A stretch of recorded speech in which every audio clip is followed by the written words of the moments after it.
नमस्कार। एकता शान्ति र संस्कारको सभा कालिका एसडीमा तपाईलाई स्वागत छ। म गीता गुरुङ। कालिका समाचार सुरु गरौँ प्रमुख समाचारका शीर्षकहरूबाट। कालिका समाचारको साथमा Tasty FE500, FE500D. Vijaya Cement को master builder OPC cement, building your future. Vatsalya natural IVF आधुनिक चिकित्सा उच्च सफलता दर अन्तर्राष्ट्रिय स्तरको उपचारद्वारा सन्तान प्राप्ति सम्भव छ। यसैले बारम्बार लाइफ बोय भाइरस फाइटर यसले भाइरससँग लड्छ र तपाईलाई सुरक्षा गर्छ। संसारकै number 1 selling jump protection soap brand. नयाँ जमानाको ग्लो एन्ड लभ।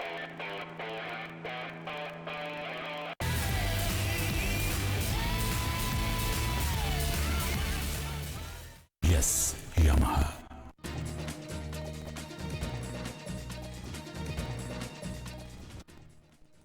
नेपाली कांग्रेसको बागमती प्रदेश सभापतिमा भीमसेन दास प्रधानद्वारा इन्द्र बानियाल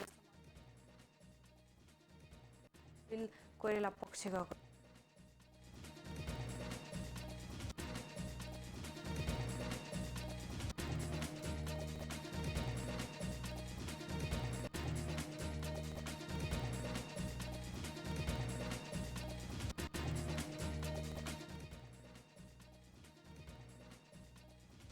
दिँदा एक वृद्धको मृत्यु, शव पूर्व पश्चिम राजमार्गमै राखेर यातायात अवरुद्ध।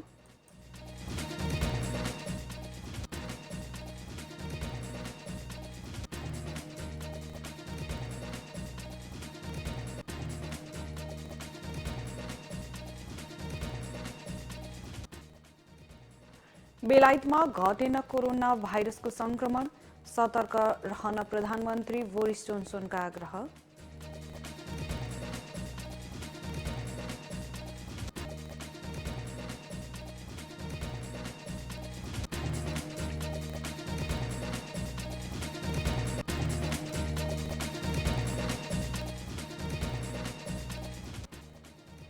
र ए डिभिजन लिगमा आज ब्रिगेड बोइज र आर्मी भिड्दै।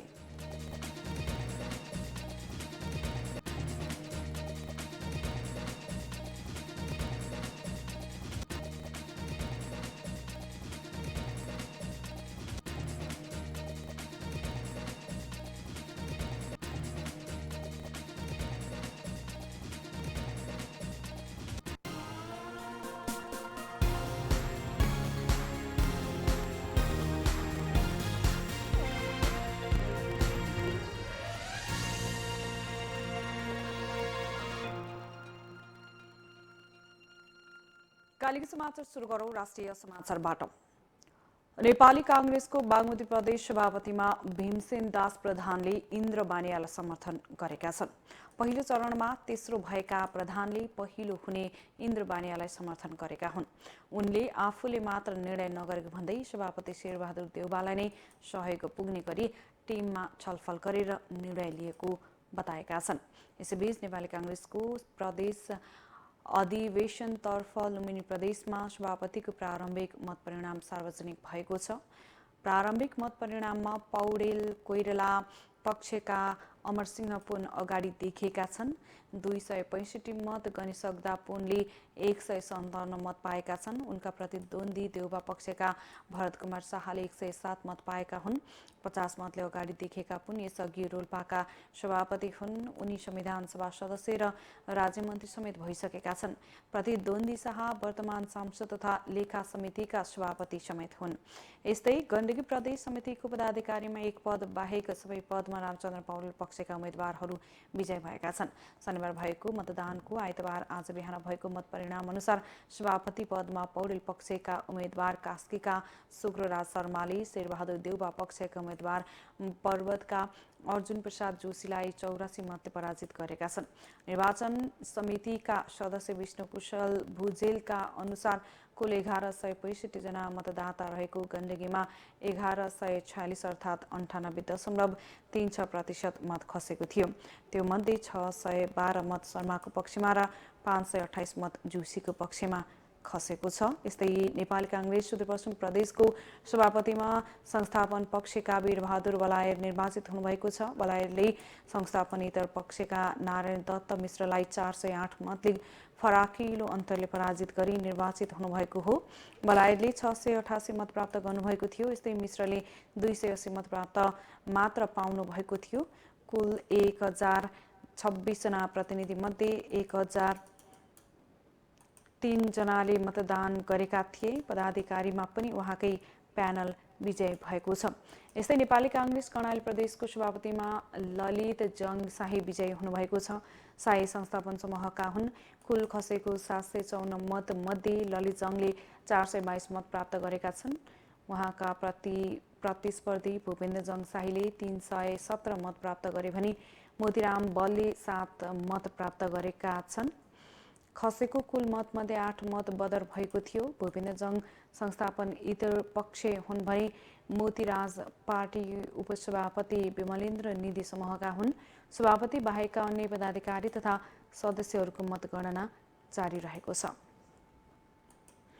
राष्ट्रिय प्रजातन्त्र पार्टी राप्रपाको नयाँ नेतृत्वका लागि भएको चुनावमा राजेन्द्र लिङदेन विजयी हुनुभएको छ। प्रतिस्पर्धी कमल थापालाई 200 मतले हराउँदै लिङदेन विजयी हुनुभएको हो। लिङदेनले 1817 मत पाउनुभएको छ भने थापाले 1617 मत पाउनुभएको छ। पदाधिकारीमा भने थापा पक्षको वर्चस्व रहेको छ। पार्टीको खुल्ला उपाध्यक्षमा विक्रम पाण्डे सर्वाधिक मत ल्याएर विजयी हुनुभएको छ। उहाँलाई 2521 मत पाउनु भएको राप्रपाको निर्वाचन आयोगले जनाएको छ। यस्तै गरी कमल थापा प्यानलबाट उठेका बुद्धिमान तामाङ 1944 मत ल्याएर विजयी हुनुभएको छ भने थापा प्यानलकै बहादुर प्रधान 1814 मत सहित विजयी हुनुभएको छ। महिला उपाध्यक्षमा पनि थापा पक्षकी रोशन कार्की विजयी हुनुभएको छ।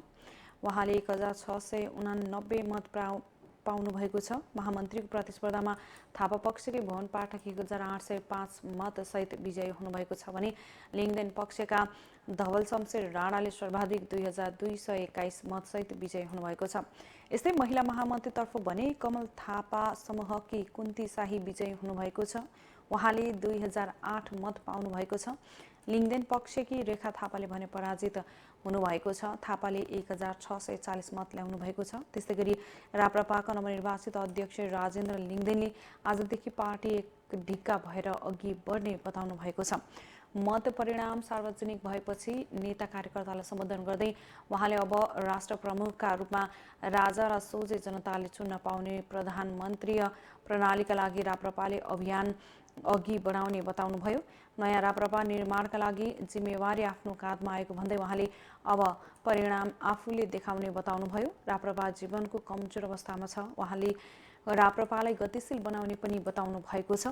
राप्रपाको मुद्दालाई समाप्त हुन नदिने उहाँको भनाइ छ। नेतृत्व परिवर्तनका अनेकौं आयाम र उपलब्धिभित्र हिजोका दिनसम्म अघिल्ला महाधिवेशनमा एउटा नेताको कार्यकर्ता र मान्छे भएर जाने गरिए पनि आजबाट सबै राप्रपाका मानिस भएर जाने उहाँले बताउनुभयो। नवीन राप्रपा निर्माणमा एक साथ मिलेर अघि बढ्ने भन्दै आफूहरूले नेतृत्व परिवर्तनका लागि उम्मेदवारी दिएको र त्यसमा सफलता हासिल भएको उहाँको भनाइ छ। मन्त्रालय फुटाएर बागमती प्रदेश सरकारका मुख्यमन्त्री राजेन्द्र पाण्डेले मन्त्री परिषद विस्तारको तयारी अघि बढाउनु भएको छ। सत्ता गठबन्धनमा भागवण्ड मिलाउन नसक्दा मन्त्री परिषद विस्तार गर्न नसकेका उहाँले मन्त्रालय टुक्र्याएर त्यसलाई पूर्णता दिने गृह कार्य गर्नुभएको हो। गत बुधबार बसेको मन्त्री परिषद बैठकले प्रदेश सरकार बागमती प्रदेश कार्यविभाजन नियमावली 2074 पारित गरिसकेको छ। उक्त नियमावली राजपत्रमा पनि प्रकाशित भइसकेको छ। मन्त्री परिषदले नियमावली 2074 को नियम 7 ले दिएको अधिकार प्रयोग गरी प्रदेश सरकारले नियमावलीको अनुसूची 1 र अनुसूची 2 हेरफेर गरेको हो। 14 वटा बनाउन सकिने नियमावली पारित भएको भन्दै उहाँले आवश्यकता अनुसार मन्त्रालय निर्माण गरिने बताउनु भएको छ। संवैधानिक व्यवस्थाले त 22 वटा सम्म दिन्छ, त्यसो गर्न पाइन्छ पनि, तर त्यत्रो अहिले बन्दैन उहाँले भन्नुभयो। प्रदेशको आकार र गठबन्धन दलको आवश्यकता अनुसार निर्माण गर्छौं। सुशासन र पारदर्शितालाई प्राथमिकतामा राखेर अघि बढ्ने बताउनु भएको मुख्यमन्त्री पाण्डेले गठबन्धनलाई मनाउनका लागि नै ठूलो आकारको मन्त्री परिषद बनाउन लाग्नु भएको हो। मन्त्री बन्न गठबन्धनभित्र नै धेरै आकांक्षी देखिएपछि अहिलेसम्म उहाँले मन्त्री परिषद विस्तार गर्न सक्नु भएको थिएन। बागमतीमा कायम रहेका 8वटा मन्त्रालय विभाजन गरेर अब 14वटा बन्ने भएका छन्। राष्ट्रिय परीक्षा बोर्डले कक्षा 12 को ग्रेड वृद्धि पूरक परीक्षा माघ 2 र 3 गते सञ्चालन गर्ने भएको छ। बोर्डले गत शुक्रबार सार्वजनिक नतिजा कम जीपीए प्राप्त गरेका विद्यार्थीले ग्रेड वृद्धि पूरक परीक्षा दिन पाउने भएका हुन्।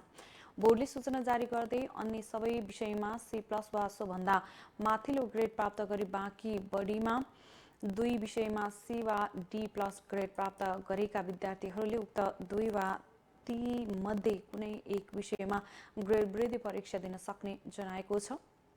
अन्य सबै विषयमा D+ वा सोभन्दा बढी माथिल्लो ग्रेड प्राप्त गरी बढीमा कुनै पनि विषयमा D वा E ग्रेड प्राप्त गर्ने वा अनुपस्थित भएका विद्यार्थीहरूले उक्त 2 विषयमा ग्रेड वृद्धि परीक्षा दिन सक्ने जनाएको छ। दिउँसोदेखि 11 बजेदेखि 2 बजेसम्म सो सञ्चालन हुने जनाइएको छ। रजिस्ट्रेसन नम्बरको सुरुको 2 अङ्क 77 भएका र बोर्डको मापदण्ड पूरा गरेका परीक्षार्थीहरूलाई बढीमा 2 विषयमा मात्र ग्रेड वृद्धि परीक्षामा सम्मिलित हुन पाउने व्यवस्था सहित ग्रेड वृद्धिको परीक्षा सञ्चालन गर्ने जनाइएको हो। परीक्षामा सामेल हुन चाहने विद्यार्थीले सम्बन्धित विद्यालयका प्रधानाध्यापकबाट प्रमाणित गराई आगामी पुस 18 गतेभित्र आवेदन फारम भरिसक्नुपर्नेछ। विद्यार्थीले दोब्बर शुल्क सहित पुस 22 गतेसम्ममा फारम विद्यालयमा बुझाउनु पर्ने बोर्डले प्रकाशन गरेको सूचनामा उल्लेख गरिएको छ। त्यसै गरी सम्बन्धित विद्यालयले विद्यार्थीहरूद्वारा भरिएको फारम 26 गतेसम्म बोर्डका कार्यालयहरूमा बुझाउनु पर्नेछ। परीक्षा 11 बजेदेखि 2 बजेसम्म हुने जारी सूचनामा उल्लेख गरिएको छ। परीक्षाफल रद्द भएका विद्यार्थीहरूले पनि ग्रेड वृद्धिका लागि परीक्षामा सहभागी हुन पाउने छैनन्। कञ्चनपुरको भीमदत्त नगरपालिका 1 बङ्क नजिक पूर्व पश्चिम राजमार्गमा भारतीय नम्बरको जीपले ठक्कर दिँदै एक वृद्धको मृत्यु भएको छ। आज बिहान बाणीदेवी झलारीतर्फका लागि छुटेको DL 17C 4754 नम्बरको जीपले ठक्कर दिँदा स्थानीय वासी 65 वर्षीय तारानाथको मृत्यु भएको इलाका प्रहरी कार्यालय झलारीले जनाएको छ। वृद्धको मृत्युपछि आक्रोशित स्थानीय वासीले पूर्व पश्चिम राजमार्गमै राखेर यातायात अवरुद्ध गरेका थिए। स्थानीय प्रशासनले राजमार्ग सञ्चालन गर्ने प्रयास गरिरहेको थियो। इलाका प्रहरी कार्यालयका प्रहरी निरीक्षक कर्ण बोहराले जीप र चालकलाई नियन्त्रणमा लिएको जानकारी दिनुभएको छ। उहाँले अत्यावश्यक सवारी साधन सञ्चालनका लागि वैकल्पिक सडक बनाइएको पनि बताउनु भएको छ। एकता शान्ति र संस्कारको संभाग कालिका एसडीमा प्रसारित कालिका समाचारमा पालो भएको छ विज्ञापनको। तर त्यसभन्दा अगाडि प्रमुख समाचारका शीर्षकहरू। कालिका समाचारको साथमा J-Steel FE 500, FE 500D, Vijaya सिमेन्टको master builder OPC cement, building your future. Vatsalya natural IVF आधुनिक चिकित्सा उच्च सफलता दर अन्तर्राष्ट्रिय स्तरको उपचारद्वारा सन्तान प्राप्ति सम्भव छ। यसैले बारम्बार लाइफ बोय भाइरस फाइटर यसले भाइरससँग लड्छ र तपाईलाई सुरक्षा गर्छ। संसारकै number 1 selling germ protection soap brand. नयाँ जमानाको glow and love.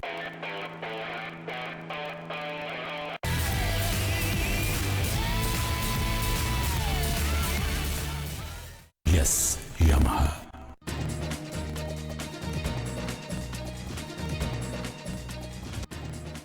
Nepali Congress Bagmati प्रदेश सभापतिमा भीमसेन दास प्रधानद्वारा इन्द्र बानियालाई समर्थन। लुम्बिनी प्रदेश सभापतिमा पौडेल कोइराला पक्षको अग्रता।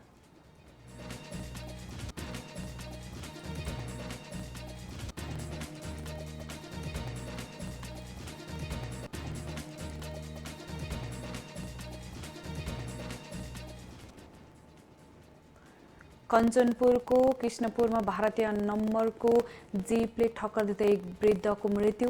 शव पूर्व पश्चिम राजमार्गमै राखेर यातायात अवरुद्ध।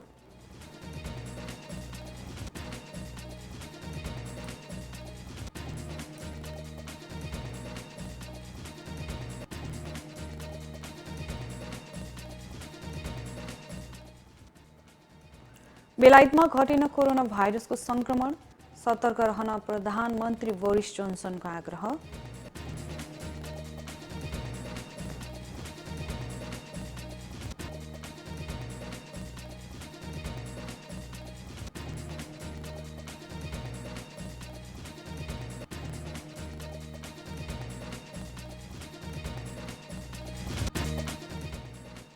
र ए डिभिजन लिगमा आज ब्रिगेड बोइज र आर्मी भिड्दै।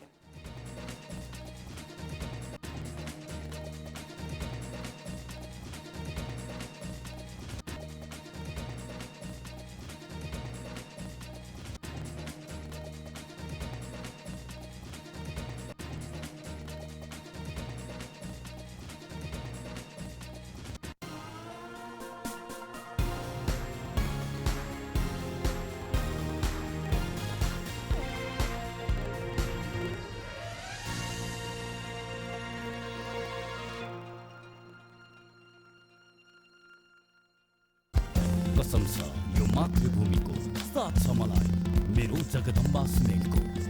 मेरो देश मेरो जगदम्बा सिमेन्ट।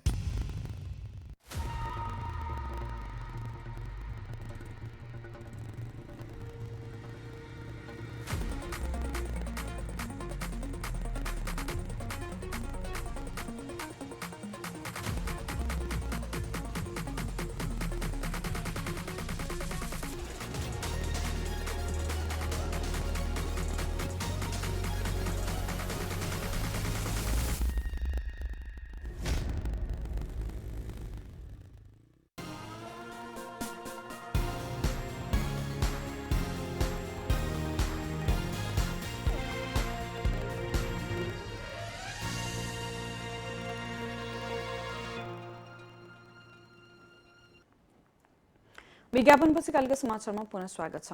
अब स्थानीय समाचार। आजदेखि बाघ गणना सुरु हुँदैछ। बाघ गणना चितवन राष्ट्रिय निकुञ्जको सौराहा सेक्टरबाट सुरु हुँदैछ। नेपालमा पर्सा राष्ट्रिय निकुञ्ज, चितवन, बाँके, बर्दिया र शुक्लाफाटा राष्ट्रिय निकुञ्जमा बाघ पाइने गर्दछ। सबैभन्दा धेरै चितवनमा छन्। बाघ गणनामा सरकार र सहयोगी संस्थाको 3 करोड 70 लाख रुपियाँ खर्च हुने अनुमान गरिएको राष्ट्रिय निकुञ्ज तथा वन्यजन्तु संरक्षण विभागले जनाएको छ। गणनाका लागि बाघ पाइने 5वटा निकुञ्ज र बाहिरको क्षेत्र समेटेर 3वटा कम्प्लेक्स बनाइएको छ। पहिलो चरणमा चितवन पर्सा कम्प्लेक्सबाट गणना सुरु हुनेछ। बाघको वासस्थान रहेको सबैजसो क्षेत्रमा जङ्गली हात्ती आउजाउ गर्ने गर्दछ। कतिपय अवस्थामा गैंडाले समेत आक्रमण गर्न सक्ने भएकाले सतर्कता अपनाउनु पर्ने जनाइएको छ। सन् 2010मा रुसको सेन्ट पिटर्सबर्गमा भएको सम्मेलनमा नेपालले सन् 2022सम्म बाघको संख्या 250 को हाराहारी पुर्याउने घोषणा गरेको थियो। नेपालमा अहिले 235वटा बाघ रहेका छन्। कालीको समाचारमा अब अर्थ समाचार।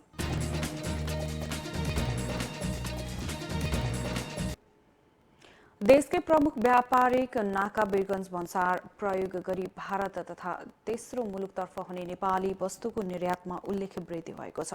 गत आर्थिक वर्षको पहिलो चौमासिकको तुलनामा चालु आर्थिक वर्षको सोही अवधिमा उक्त नाका प्रयोग गरी हुने नेपाली वस्तुको निर्यातमा 2 गुणा भन्दा बढी वृद्धि भएको हो। आर्थिक वर्ष 2077-78 को साउनदेखि कार्तिकसम्मको 4 महिनामा वीरगञ्ज नाका प्रयोग गरी रु 12 अर्ब 44 करोड मूल्य बराबरका विभिन्न वस्तु निकासी भएकामा चालु आर्थिक वर्षको साउनदेखि कार्तिकसम्म रु 39 अर्ब 56 करोड 39 लाख बराबरको विभिन्न वस्तु निकासी भएको छ। विश्वस्तरमै कोरोनाको संक्रमण गर्दै गएपछि उद्योग व्यापारमा पनि सहजता भएकाले भारत तथा तेस्रो मुलुकतर्फ हुने नेपाली वस्तुको निर्यातमा वृद्धि देखिएको कार्यालयका सूचना अधिकारी सुमित गुप्ताले जानकारी दिनुभएको छ। कालीको समाचारमा अब अन्तर्राष्ट्रिय समाचार। बेलायतमा कोरोना भाइरसको संक्रमण पछिल्लो हप्ताहरूमा झन बढेको देखिएको छ। त्यहाँका स्वास्थ्य अधिकारीहरूले जनाएअनुसार त्यहाँ अहिले पनि दैनिक 40,000 जना भन्दा बढी नै संक्रमित हुने गरेका छन्। शनिबार मात्र पनि त्यहाँका 42,848 जनामा कोरोना भाइरसको संक्रमण देखिएको थियो। पछिल्ला केही दिनमा त्यहाँ संक्रमण झन बढेको पाइएको बताइएको छ। बेलायतका स्वास्थ्य अधिकारीहरूले सरकारी प्रयासका बावजुद पनि त्यहाँ कोरोनाबाट हुने संक्रमणमा दैनिक कमी नआएको बताएका छन्। अधिकारीहरूले बेलायतमा अहिलेसम्म संक्रमित हुनेको संख्या 1 करोड नागेको जनाएका छन्। त्यहाँको स्वास्थ्य मन्त्रालयद्वारा जारी वक्तव्यमा उल्लेख गरिएअनुसार त्यहाँ पछिल्लो 24 घण्टामा देखिएका सहित त्यहाँ त्यहाँ यो भाइरसबाट अहिलेसम्म 1,42,000 जनाभन्दा बढीमा यो सङ्क्रमण देखिएको छ।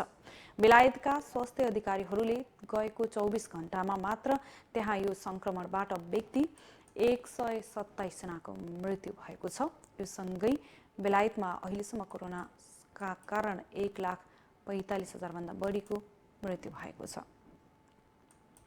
कालिका समाचारमा अब खेल समाचार। शहीद स्मारक ए डिभिजन लिग अन्तर्गत आजको एक मात्र खेल हुँदैछ।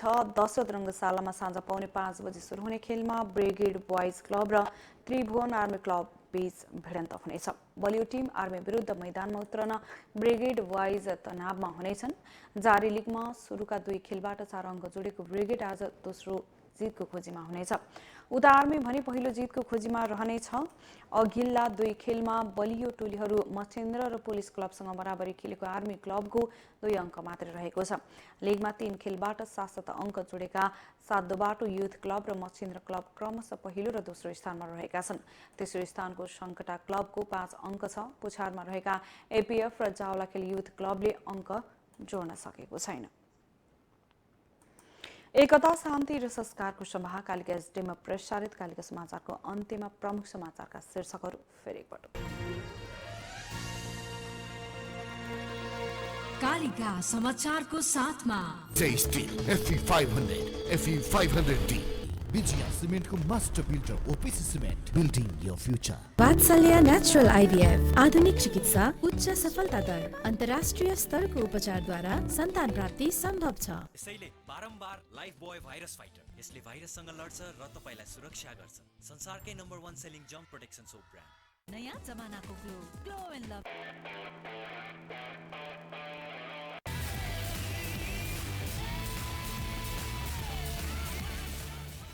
Yes, Yamaha.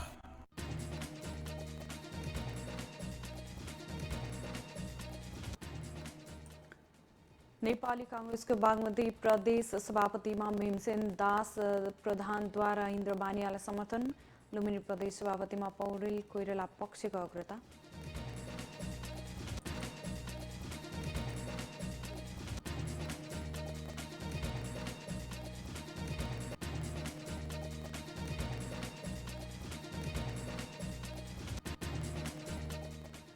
कञ्चनपुरको कृष्णपुरमा भारतीय नम्बरको जीपले ठक्कर दिँदा एक वृद्धको मृत्यु। शव पूर्व पश्चिम राजमार्गमा राखेर यातायात अवरुद्ध।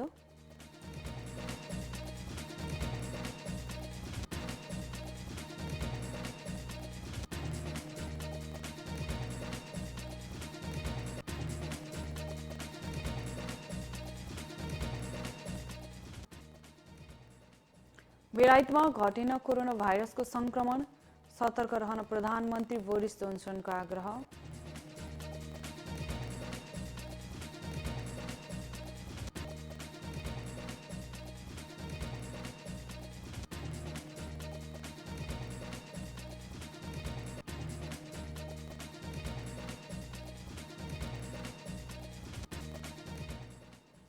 र ए डिभिजन लिगमा आज ब्रिगेड बोइज र आर्मी भिड्दै।